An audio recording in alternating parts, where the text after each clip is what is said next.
Benvinguts, benvingudes, tornem a ser aquí al Maldà per presentar el proper espectacle que aterrarà a la sala. Es tracta de Qui no s'atreveix a tremolar, de la companyia La Viciosa, que tornen a Maldà amb el seu segon espectacle. Però abans de res, abans de colar-nos en aquest assaig, on veurem algunes pistes de cap on pot anar això, recordar-vos que hi ha d'haver una vida fora d'aquí, l'espectacle que estem fent ara amb cançons de Broadway dels anys 60, s'acaba aquest divendres, i de fet divendres ja no queden entrades. Queden molt poquetes entrades, així que si ho voleu veure, correu a la web del maldà.cat a quedar-vos amb les últimes entrades, perquè això s'acaba ja. I ara sí, anirem a espiar aquest assaig de la companyia La Viciosa, que després de El Hayat o La Suma dels dies, que vam poder veure en anteriors temporades, tornen amb aquest espectacle Qui no s'atreveix a tremolar, que parla de les relacions d'abusos intrafamiliars. Anem a veure com ho fan aquestes noies. Ella em coneix tant que s'enfada quan veu que torno al mar per no contestar la pregunta. Que què? Que si saps com es diuen aquests animalons, que hi ha les roques, que són com cargolins sense closca, transparents o gairebé, que tenen uns bracets que mouen així molt ràpid. Tu saps com es diuen? No sé de què m'estàs parlant. D'acord. Te n'adones del que fas? És que no sé què vols que et digui, Aida. La reproducció assistida és molt cara. El xeringasso jo el descartaria perquè és una mica macabre i el mètode ropa aquest que has vist a YouTube encara és més car. T'he preguntat si vols que siguem mares, no quina és la millor manera que seria de fer-ho. De què tens tanta por?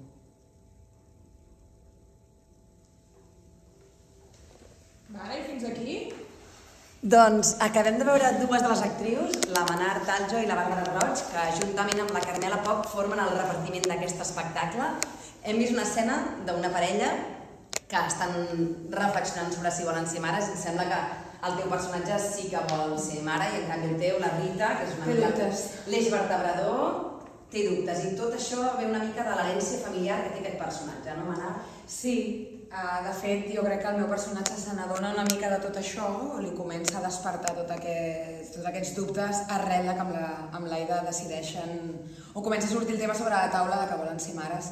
I ella comença a tenir uns dubtes però no sap exactament d'on li venen, ni a què té por exactament, saps? Sí. Llavors comença a fer com tota una regressió, com tot uns flashbacks, a recordar moments i a lligar caps i a entendre que potser hi ha alguna cosa que s'hauria de curar abans de portar al món una altra generació. De fet, d'una mica aquest espectacle, el subtítol que té és Si s'hereta la por, no? S'hereta la por? Aquesta és una mica la pregunta de l'espectacle. Tu, en canvi, Bàrbara, interpretes a la parella, però també a la seva mare, no? Exacte.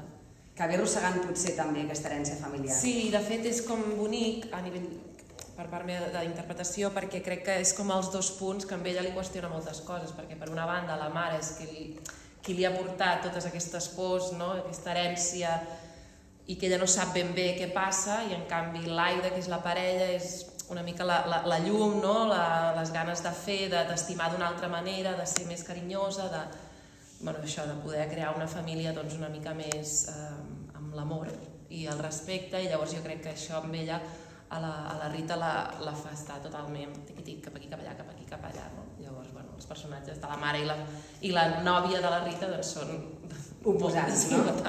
I després tenim la Carmela Poch, que fa el personatge d'una generació superior, no? De la meva mare, que és la seva àvia. Tenim aquí també a l'assaig a la directora, l'ajudant de direcció, Laura Foguet i l'Helena Roca, que també ens acompanyen. Aura, explica'ns una mica, en global, què vol explicar aquest espectacle? Doncs aquest espectacle parla això de l'herència del trauma, en aquest cas en concret de l'herència de l'abús intrafamiliar. La Bàrbara, que fa tant de parella com de mare, la mare és qui va patir aquests abusos i qui els hi passa d'alguna manera a la seva filla, i al final és explicar com això et pot constituir com a persona. Al final, al cap i a la fi, és parlar dels abusos intrafamiliars però dins d'un marc més ampli, no parlar d'un cas en concret, que també, però sinó assenyalar com aquestes dinàmiques més nocives, el maltractament, al cap i a la fi, com aquest maltractament es pot arribar a repetir si això no es tracta, si no es gestiona. A repetir o a transformar-se en pors, com li passa a aquest personatge, que entenc que no es converteix en maltractadora, sinó que té aquest bloqueig per fer la seva família, per tot el que porta darrere, no? Sí.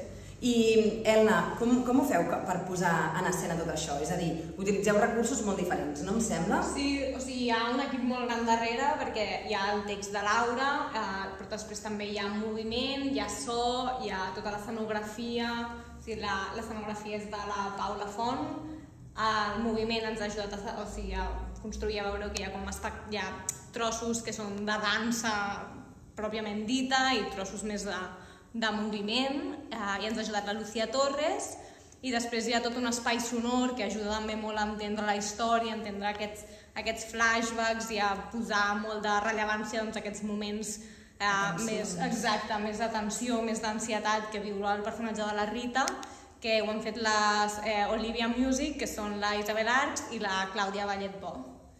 I crec que no em deixo ningú més de l'equip. Ah, les llums, clar. I la Ganesha Hill, que ens ha fet les llums, que està en procés perquè les llums fins que no es veuen, però sí que ens ajudarà també a entendre molt millor aquest espectacle, els canvis de llum que es aniran fent al llarg de l'obra. És un equip, com sentim, 100% femení. Aura, suposo que l'has configurat tu o vosaltres dues sou les dues de la companyia? Sí. Bueno, era una que jo havia volgut amb el Hayat, però que no vaig arribar, i aquí sí que era una que tenia ganes de fer, també per l'experiència, em venia molt de gust treballar amb dones, així tal qual ho dic, i això no vol dir que en el futur això ja es veurà, però sí que és veritat que em venia molt de gust. I, sí, no sé, donar-nos feina unes altres, jo crec que és el guai, i alhora, això, que són totes brutals i al final és això el que volem. Posar de manifest, que hi ha moltes tècniques de so, de llum, escenògrafes i tot aquest productores i gent que hi ha com a darrere de les actrius que sortim a l'escenari, que són superprofessionals i que ens permeten fer coses molt potents també. Pel que heu explicat, hi ha un equip molt variat, que fins i tot teniu això en moviment, doneu també molta importància a la música. Com s'incorpora tot això? Clar, és que jo, amb el tema del moviment, per exemple, a mi em passava que hi ha alguna d'aquestes dinàmiques que dic, que al final es traspassen, hi ha alguna de molt físic, és a dir, que tu no saps d'on et ve, però hi ha alguna molt físic que, vull dir, com si a partir del cos passéssim aquestes pors. Per tant, per mi era molt important el moviment, perquè hi ha alguna que si a tu la teva àvia tota la vida t'agafa pel braç i tal, no sé què, perquè facis un petó a no sé qui, això ja és important. O aquestes coses que es queden a la pell encara que no ho sàpigues, i per mi per això era tan important el moviment. Estem parlant d'un tema molt greu, els abusos intrafamiliars, però també voleu donar-li un punt de lluminositat, no? Sí. No sé si això és a través del mar, no? De fet, a la petita escena que hem vist hem vist que el teu personatge torna al mar, no? I té com un lligam molt fort amb el mar, que seria una mica casa, no? Per ella. Sí. Jo crec que Laura té com una obsessió preciosa en investigar què vol dir casa i què vol dir aquest espai segur, des d'un punt antropològic, diguem, de què se'ns ha vengut sempre o se'ns ha instaurat com que casa ha de ser el lloc on estàs còmode, on et cuiden, on estàs bé, i llavors hi ha com altres aspectes més poètics o per portar cap a la creació, no? I en aquest sentit, la Rita, el meu personatge, a casa no està segura. No sap ben bé per què, però nota com unes dinàmiques, unes actituds, o unes pors, o uns sentiments que no acaba de ser segura. Llavors ella, quan va creixent i es va fent gran i marxar de casa i de més, quan es troba en situacions que la bloquegen o de cop això amb l'Aida, en els moments en què arriba la pregunta i amb ella li venen com totes aquestes pors, ella marxa a casa, d'una forma metafòrica, se'n va, amb el seu pensament se'n va a aquesta casa que és el mar. I per ella aquest mar, aquesta calma, aquests blaus, és el lloc on se sent tranquil·la i on el seu cervell es relaxa i on pot pensar i també a partir d'aquesta calma és on comença a poder endreçar les coses i anar-les lligant i anar lligant caps i anar entenent què li passa. No sé si té a veure amb que també vens d'Onilla, que ets de Menorca, que estàs envoltada de mar i que... Sí, jo crec que és talment el que diu la Manar, i alhora que hi ha alguna que això ens dona una narrativa molt més lluminosa i amb molt més aire. I jo crec que la història ja és prou crua i necessita aquest espai en el qual al final és un altre eix narratiu a través del qual la Rita pot adreçar-se directament al públic i trobar aquest espai on tot pot passar, perquè al final és un espai dins el seu cervell, al final. I jo torno al mar. Sí, exacte. Jo torno al mar i en aquest mar és on tot es pot imaginar, on tot es pot somiar, on jo somio que la meva àvia m'explica tot allò que no m'ha explicat mai, però m'ho explica des de Buenos Aires a través de la història d'una balena. Vull dir, és un espai, això, on trobes més llum, més aire i narrativament ens anava bé per trobar un canal directe amb el públic, però també per donar-li llum i perquè tot fos més... que passés millor. I justament, mira, ara acaba d'arribar la Paula Font, l'escenògrafa, et demanem que ens acompanyis també, que ets carregada de coses. Sí. Paula, arribar i moldre. Com t'ho has fet per crear aquest mar aquí al Maldà? Perdó. Bueno, era també una mica agafar com aquests petits moments que sí que té l'obra, aquesta part com lluminosa, que té un record també, no? Que és una cosa molt concreta, però que està contenida d'aquesta atmosfera més profunda, més difícil de classificar. Llavors era aquest espai com més evocador, d'una sensació com de seguretat, però alhora una mica incerta, no sé, com aquesta sensació. Sí, que crec que... I com t'ho has fet? Has construït un mar aquí al mig de l'escenari? Sí, un mar ple de textura, sobretot, perquè és aquesta sensació que el mar a vegades és monoblau, però també té la sorra, l'espuma, la profunditat. Era una mica omplir-ho de consistència. I de capes, no? Sí. Vull dir, al final els blaus, vull dir, el mar pot té aquests blaus més turquesa, més bonics, però alhora té la profunditat del mar, que és molt fosca. Té la part més bonica i la part més que fa més por. Llavors, jo crec que la Paula ha trobat una manera molt guai de trobar aquestes capes, que és això que diem sempre amb la Paula, com per anar escarbant i que vagi sortint.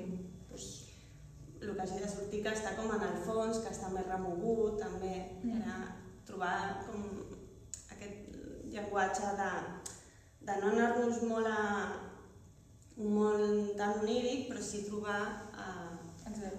Aquests punts. Tenim ganes de veure realment com ho han construït. Ens haurem d'esperar a la setmana que ve, el dia 5 de maig, serà l'estrena oficial d'aquest espectacle fins al 29 de maig.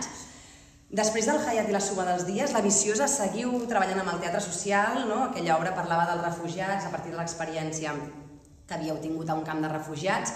Ara seguiu parlant, per exemple, del concepte de casa, no? Que, com dèieu, aquesta casa on no t'és insegura, allà també es parlava molt de... Sí. Al final és una mica el que deia la Manara abans, que en aquest cas hem buscat això, com que el personatge... Ni la Rita ni la seva mare tampoc no han tingut un espai de casa segur, reconfortant, on deixar-se caure al final.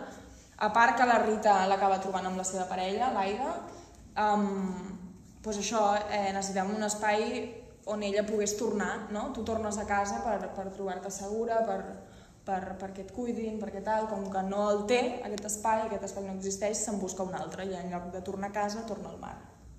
És això, sí. Molt bé, una obra, com hem dit, que parla dels abusos intrafamiliars, però alhora entenc que tothom s'hi pot sentir una mica interpel·lat, no? Amb aquesta sensació de poder no estar còmode en un lloc o de totes les coses que heretem de la família, hi hagi hagut abusos intrafamiliars o no? Sí, jo crec que és això que nosaltres hem fet, bueno, Laura ha escrit aquesta ficció molt concreta d'aquesta parella i d'aquesta Rita amb aquesta mare i amb aquesta àvia, però al final és un problema estructural i al posar-hi paraules d'alguna manera, o sigui, intentar que aquestes pors, si realment s'hereten, es deixin d'heretar, comença per posar-los nom i perquè la societat en parli, per no fer-ne un tabú, perquè entri per la seguretat social poder anar al psicòleg i poder-te tractar tot això, les malalties mentals posar-les de relleu i que això sigui un granet més perquè tota la gent que vingui pugui arribar-se a sentir interpel·lar. És que jo crec que tots hem patit, no concretament un abús infantil o un abús sexual o tal, però un maltractament i que moltes vegades ho passem per alt o ho silenciem perquè a l'escola no se'ns n'ha parlat, amb les amigues costa molt arribar a tenir la confiança per dir, escolta, que crec que a casa no m'hi sento còmoda i s'ha de normalitzar el poder-ho dir i poder dir no estic bé a casa meva, què passa? I que a partir d'aquí les coses es canvien. I també l'estructura de la família i, bueno, hay que querer a tu padre y a tu madre porque son tu padre y tu madre. Bueno, un moment. És que potser jo he tingut un pare o una mare que no m'ha cuidat i no la vull estimar o no li puc plorar la pèrdua o el que sigui. I poder normalitzar que hi ha moltes famílies diferents i que no totes estan estructurades i venen d'aquesta institució de lo que és un pare i una mare i t'han de protegir. A vegades no et protegeixen, o perquè no en saben, o perquè no poden, o perquè no hi són, sense posar-los la culpa, tampoc, perquè no sempre passa. Però que hem de començar a parlar-ne i entendre que potser això de família ho hem de començar a trencar i a reconstruir d'una altra manera també. Hi ha alguna molt universal també, no? Que també d'això, no? El viure sense arribar a casos tan extrems com un cas d'abús sexual infantil, però sí que hi ha un tema de relacions de poder, o sigui, que han anat canviant, no? Dels nostres avis, de la relació que tenien entre ells i amb els seus fills i la relació que hi ha ara, que sembla que sí, ara està tot canviant i ho estem superant, però fins a quin punt aquest tipus de relacions que existien a quasi totes les famílies, com això ens ha arribat a nosaltres, no? I com això afecta, sense que nosaltres ho sapiguem de manera inconscient, la manera com ens relacionem nosaltres amb la gent, que sembla que és algo de... No, eren els nostres avis que es comportaven així, però bueno, anem a veure de quina manera això ens ha passat a nosaltres, i crec que això és algo molt universal i que l'obra arriba a tractar temes que tothom es pot sentir interpel·lat en algun moment. Doncs hem fet una mica de dibuix del que serà aquest espectacle i ara em sembla que tenen una altra escena preparada. Bàrbara, què veurem ara? Ens ensenyareu una altra trosseta? Ara veurem la primera escena que tenen la mare i la filla, que és la primera que tenen elles dues a la peça i és una mica... Poden veure aquests pics de la relació que tenen elles dos i sobretot aquests moments on la mare surt que dius ara què li passa, no ho sap ni ella i com això afecta d'alguna manera a la Rita, no d'alguna manera, com afecta a la Rita i això fa que ella es plantegi totes les preguntes. Clar, al final el que fa l'obra, no, però que el que fa l'obra al final és anar endarrere per entendre tot, o sigui, a través de les generacions anteriors, per tant la seva mare, que és qui va patir aquests abusos, i la seva àvia, de la Rita, i es fer aquest viatge intergeneracional per entendre què li està passant ara a ella. Per tant, l'obra al final és passar per diferents moments de relació amb la seva mare, a mesura que ella es feia gran, i també amb la seva àvia per entendre què li està passant. I al final és un viatge intergeneracional fins a arribar al present i dir, vale, què m'està passant perquè no puc prendre aquesta decisió. Al final, la decisió que es prengui és igual si seran mares o no. Al final és el punt de partida i el punt d'inflexió. I ja callo. No? Doncs deixem que es preparin per fer aquesta petita escena. Mentrestant aprofito per recordar les dates importants. Quan s'estrena? S'estrena el 5 de maig fins al 29 de maig aquí al Maldà Teatre. Entrades les podeu trobar a la web del Maldà, almaldà.cat. Allà també hi podreu trobar abonaments de temporada, entrades regals. També hi podreu trobar els espectacles que tenim de gira des de la casa, que ara mateix són El somni d'una nit d'estiu dels Pirates Teatre, que si sou de Barcelona aprofiteu perquè aquest dissabte anem a Barberà del Vallès, aquí al costat, és el bolo més a prop de Barcelona que farem, i després l'espectacle anirà a altres llocs com a Lloret, com al Morell, també anirà a Mallorca, a Menorca. Podeu mirar les dates a la web del Maldà, almaldà.cat/calendari-gira. Allà hi trobareu tots els nostres espectacles de gira. Aquest espectacle, El somni d'una nit d'estiu dels Pirates Teatre, és el que aprofitem la companyia per celebrar els nostres 20 anys que celebrem aquest any. També tenim altres espectacles de gira, com ara El bon policia, per exemple, que també està de gira ara al mes de maig i que anirà a Ripollet i a Vilassar de Dalt. I boira a les orelles, si encara no l'heu vist, tenim un últim bolo el 8 de maig a Matadepera. Farem un peron i ja tornarem a la tardor una altra vegada. Doncs això, si voleu consultar la gira a la web del Maldà, si voleu comprar entrades a la web del Maldà, i ara, per fer-vos una mica, posar-vos aquesta mel als llavis, veurem un trosset d'Qui no s'atreveix a tremolar, que podreu veure a partir de la setmana que ve.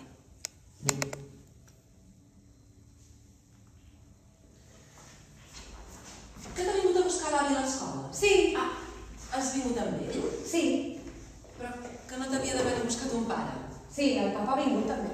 I llavors, per què has vingut amb l'avi? És que he vingut amb el papa. De veritat que no entenc res. Mama, el papa m'ha vingut a buscar. I llavors per què t'ha portat l'avi? vingut amb el papa. Rita, carinyo, m'estàs posant molt nerviosa. No em diguis mentides. Sempre em dius mentides. Dius que has vingut amb el papa, però qui t'ha portat a casa ha sigut l'avi. Sí. Ai, Rita, hòstia, que no és tan difícil! El que passa és que el papa... Vaig a trucar a ton pare. Però, mama, que he vingut amb el papa? Rita, carinyo, pots explicar-me d'una vegada per què has vingut amb l'avi si dius que t'ha vingut a buscar ton pare? El que ha passat és que el papa m'ha vingut a buscar. Sí. Però l'avi ja estava allà. Què vol dir, ja estava allà? No ho sé. Rita... Que jo he saludat el papa i després també he saludat a l'avi, que ja estava allà. Ja, però què hi feia allà? No ho sé, estava allà, a la porta del col·le. Però estava allà amb ton pare o ha aparegut més tard? No ho sé. Rita! Ha aparegut més tard. Perquè el papa l'ha saludat com si fes temps que no es veien. O sigui que l'avi ha aparegut allà, d'acord, i heu vingut cap aquí tots tres. Molt bé, sí. Molt bé.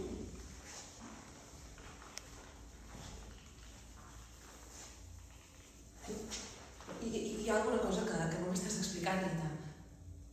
On és ton pare? El papa ha hagut de marxar a mig camí a la feina.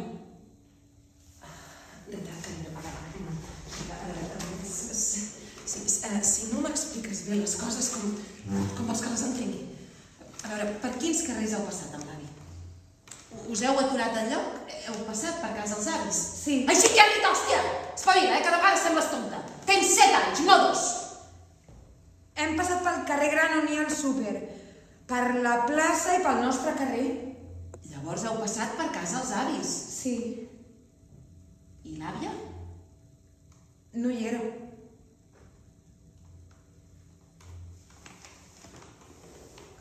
Com que no hi era? No hi era. I què heu fet a casa dels avis? Res. Rita! T'he dit que no em diguis mentides. Quan hem entrat al menjador l'havia arribat i m'ha donat plana que me l'he menjat mentre venia. A veure, Rita, vine aquí.